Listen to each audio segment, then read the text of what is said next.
നമസ്കാരം. തുടർഭരണം ലക്ഷ്യമിട്ട് സംസ്ഥാന സർക്കാർ നടത്തുന്ന നീക്കങ്ങൾക്ക് മേൽ കേന്ദ്ര സർക്കാരിന്റെ കടുംവെട്ട്.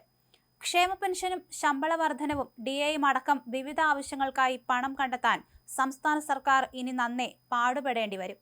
നിയമസഭാ തെരഞ്ഞെടുപ്പ് ലക്ഷ്യമിട്ട് വൻ പണം ചെലവഴിക്കാൻ ലക്ഷ്യമിടുന്ന സർക്കാരിന് പണി കൊടുത്ത് കേന്ദ്രം പുതിയ തീരുമാനം കൊണ്ടുവരികയാണ്.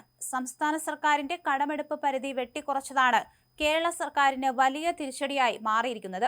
ഇനിയുള്ള 3 മാസത്തേക്ക് കടമെടുക്കാൻ ബാക്കിയുണ്ടായിരുന്ന 12,516 കോടി രൂപയിൽ നിന്ന് 6,880 കോടി ഒറ്റയടിക്ക് വെട്ടിക്കുറച്ചാണ് കേന്ദ്ര ധനമന്ത്രാലയത്തിന്റെ കത്ത്.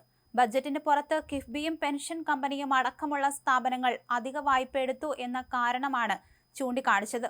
ഇക്കാലയളവിൽ ഇനി കടമെടുക്കാൻ കഴിയുക 5,944 കോടി മാത്രമാകും. ഇതോടെ ക്ഷേമ പെൻഷൻ വിതരണമടക്കം പ്രതിസന്ധിയിലാകുമോ എന്ന ആശങ്കയുണ്ട്. തദ്ദേശ തെരഞ്ഞെടുപ്പ് ലക്ഷ്യമിട്ട് ക്ഷേമ പെൻഷൻ സർക്കാർ വർദ്ധിപ്പിച്ചിരുന്നു. ഇതുകൂടാതെ ശമ്പളവും DAയും അടക്കം നൽകേണ്ട അവസ്ഥയും ഉണ്ടാകും. നിർമ്മാണങ്ങൾ പൂർത്തിയാക്കുന്ന പദ്ധതികൾക്കും പണം കണ്ടെത്തേണ്ടി വരും. ഇതെല്ലാം പ്രതിസന്ധിയിലേക്കാണ് കേന്ദ്ര സർക്കാർ തീരുമാനത്തോടെ നീങ്ങുന്നത്. ജനുവരി മുതൽ മാർച്ച് വരെ കരാറുകൾക്കടക്കം ബില്ലുകൾ പാസാക്കി നൽകാൻ മാത്രം 20,000 കോടി വേണം. ശമ്പളവും പെൻഷനും നൽകാൻ വേണ്ടത് 15,000 കോടിയിലേറെയാണ്. 2,000 രൂപയായി വർദ്ധിപ്പിച്ച ക്ഷേമ പെൻഷനും നൽകണം. നികുതി അടക്കമുള്ള വരുമാനങ്ങൾ കൊണ്ട് ഇതിനു കഴിയില്ലെന്നാണ് ധനവകുപ്പിന്റെ വിലയിരുത്തൽ. സംസ്ഥാന സർക്കാർ ഗ്യാരണ്ടി നിൽക്കുന്ന സ്ഥാപനങ്ങൾ വായ്പകൾ തിരിച്ചടച്ചില്ലെങ്കിൽ ഉപയോഗിക്കാനായുള്ള കരുതൽ ഫണ്ട് രൂപീകരിക്കാത്തതിനാൽ 3,300 കോടി രൂപ നേരത്തെ കടമെടുപ്പ് പരിധിയിൽ നിന്നും കേന്ദ്രം വെട്ടിക്കുറച്ചിരുന്നു. ആകെ ഗ്യാരണ്ടി നിൽക്കുന്ന തുകയുടെ 0.5% വീതം 5 വർഷം കൊണ്ട് 2.5% കരുതൽ ഫണ്ടിൽ നിക്ഷേപിക്കാമെന്ന് കേരളം സമ്മതിച്ചതോടെ തടഞ്ഞുവെച്ച ഈ 3,300 കോടി അനുവദിക്കുമെന്നായിരുന്നു പ്രതീക്ഷ.